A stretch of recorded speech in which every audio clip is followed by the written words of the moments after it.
Hello, my name is Mike, and in this video you join me in the 2020 Lincoln Corsair. The Corsair replaces the MKC and it starts at around $50,500 Canadian.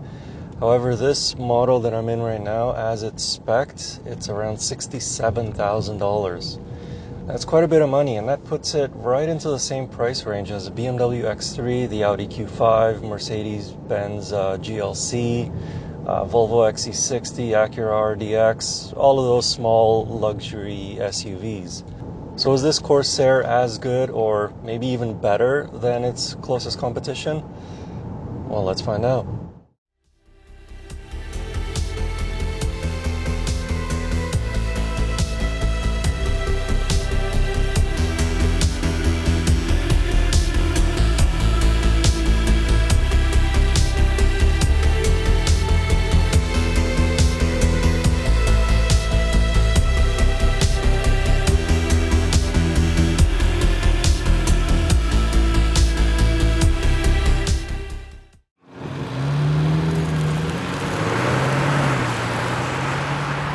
So you can get two engines with the Lincoln Corsair. There's a 2-liter turbo base engine, which is what you get in pretty much every other SUV these days.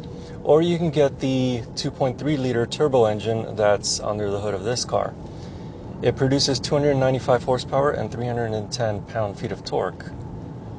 Now, like most turbocharged engines, it starts to run out of puff the closer you get to the red line. Its peak torque is around 3,000 RPM, so that's where you feel the most kick to your proverbial backside.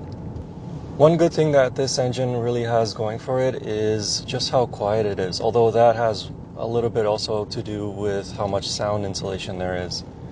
For the most part, you don't hear the engine unless you really strain it and take it up to 4,000 or 5,000 RPMs, but that's not really what you're going to do in a car like this. This is more for just driving and cruising and having a very relaxing time during your daily commute from the suburbs to the city.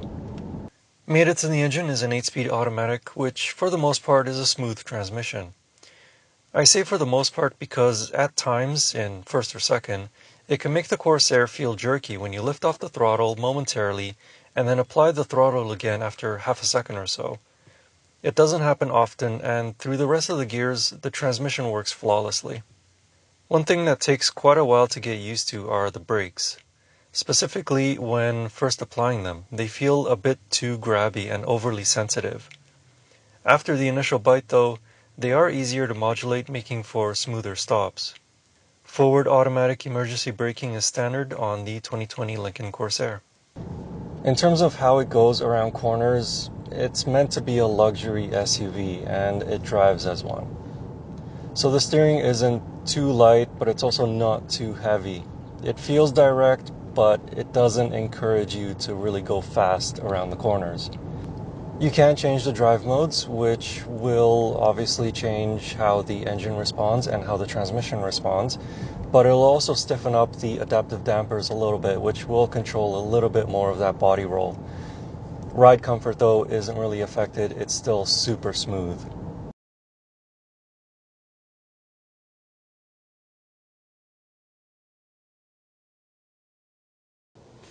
As for the interior, for the most part, it's pretty nice. Leather, soft plastics.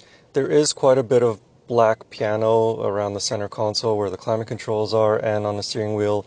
So fingerprints, or especially in this case, wiping, will really show.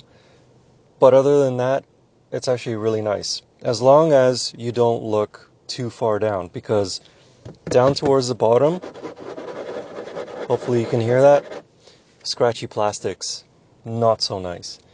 But everything else, it's really nice, and I do like the panoramic sunroof, lets in a lot of light.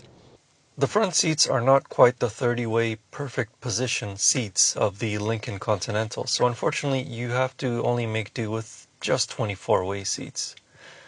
Honestly though, those 6 extra positions won't really matter much to most because you're going to spend a great deal of time trying to find the perfect position for yourself. I recommend you try a Corsair at the dealership that has the standard 10-way seats and one that has these 24-way seats, and see which one is more comfortable for you.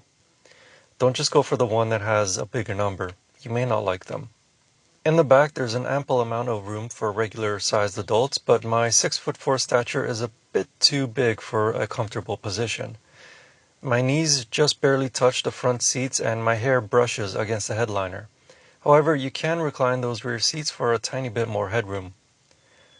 Trunk space is rated at 780 liters with the rear seats up and 1,631 liters with the seats down.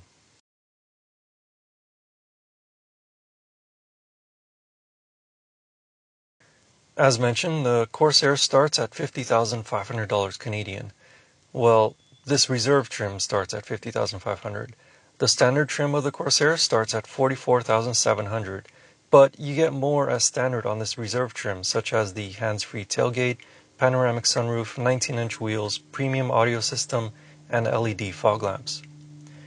Of course, with this reserve trim, you can also add more packages, such as the 2.3-liter engine option, technology package, heads-up display, appearance package, and beyond blue interior package, which gives you these nicely upholstered blue leather seats.